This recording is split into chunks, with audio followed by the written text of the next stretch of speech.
حدیث پاک سنے فرمایا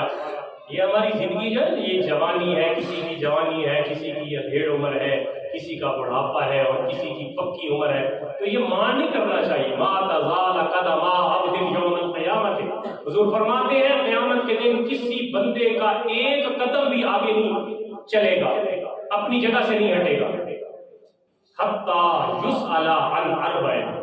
یہاں تک کہ 4 باتوں کا اس سے سوال ہوگا۔ کتنی باتوں کا؟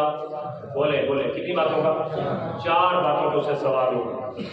پہلی، ان عمرہ فیما افناہ، عمر کہاں پہ گزاری، عمر، وعن شبابہ فیما بلاہ، جوانی کے اندر گزاری۔ اب بات قابل غور ہے، پہلا سوال ہوگا پوری عمر، یہ نہیں اس میں جوانی کا حصہ نکل جائے گا، نہیں، پہلی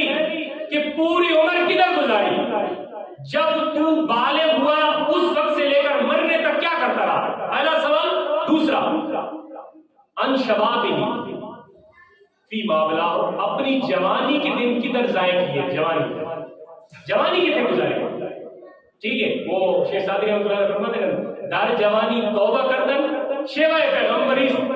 وقت پیری گرگ ظالمی شبد پرہیزگار، کہ وقت پیری بڑھاپے میں تو چنگا خون خار بھیڑیا جو ہوتا ہے جس ساری زندگی لوگوں کی بکریاں پھاڑیاں ہونا، تو وہی کہتا ہے میں نے تو کچھ کیا ہی نہیں، وہ کہتا ہے وقت پیری گرگ ظالمی شبد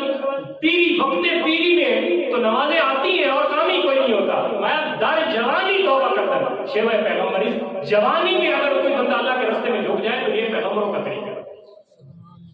دوسرا، جوانی کا علیحدہ سوال ہوگا، یہ یاد رکھیے، اس لیے یہ بہت زیادہ قیمتی ایام ہوتے ہیں، اس میں اللہ تعالیٰ سے دوری مت کیجیے گا، نمازوں سے دوری، مسجد سے دوری، خطبوں سے دوری، تقریروں سے دوری، یہ مت کیجیے گا، بلکہ کیا کرنا ہے، قریب آئے، مسجد کے قریب آئے، مسجد میں وقت گزارے، کیونکہ اب جوانی کا جب سوال ہوگا تو آپ یہ کہہ سکیں کہ مولا جوانی کا زیادہ تر حصہ میں نے مسجد میں گزارا۔ اگر جوانی کا زیادہ تر حصہ جھوٹ کے اڈے میں گزرے گا، تماشوں میں گزرے گا، میچوں میں گزرے گا، ساری جوانی کے ایام قیمتی دن فضولیات میں گزرے گا، پھر کیا کرنا ہے، وہاں پہ کیا جواب دے گا۔ تیسری، وَعَنْ مَالٍ مِّنْ أَيْنَ اكْتَسَبَهُ وَفِيمَا أَنْفَقَهُ، مال کے متعلق سوال ہوگا، مال جو ہمارا سارا کچھ ہے آج کے دور میں، ہمارا دین بھی مال ہے، ہمارا ایمان بھی مال ہے، ہمارا سارا کچھ مال ہے، اس کے بارے میں سوال ہوگا، من این اکتسبہ، کتوں کمائے،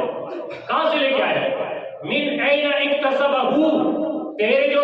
سورس آف انکم تھے، ذرائع تھے آمدنی کے کدھر سے تھے، ایک، اور فیما انفقہ، صرف یہ سوال ہی ہوگا کہ کہاں سے کمایا، یہ بھی سوال ہوگا کہ کدھر خرچ کیا، ناجائز کما کے ناجائز پہ خرچ کرنے کا بھی جواب دینا ہوگا، جائز کما کے ناجائز خرچ کرنا اس کا بھی جواب دینا ہوگا، سمجھ آئی بات ہے۔ اور آخری، وعن علم، علم کے متعلق سوال ہوگا، کتنا عمل کیا اس پہ، علم کے متعلق کتنا عمل کیا۔ اب یہ قیامت کے دن یہ عذر تو رہے گا بھی نہیں نا کسی کے بعد، کوئی کہے مجھے پتہ ہی نہیں تھا، آج کے دور میں اگر کوئی کہے مجھے پتہ نہیں تھا تو یہ عذر کوئی نہیں ہے، یہ مانا ہی نہیں جائے گا، کیونکہ ہر کسی کو پتہ ہے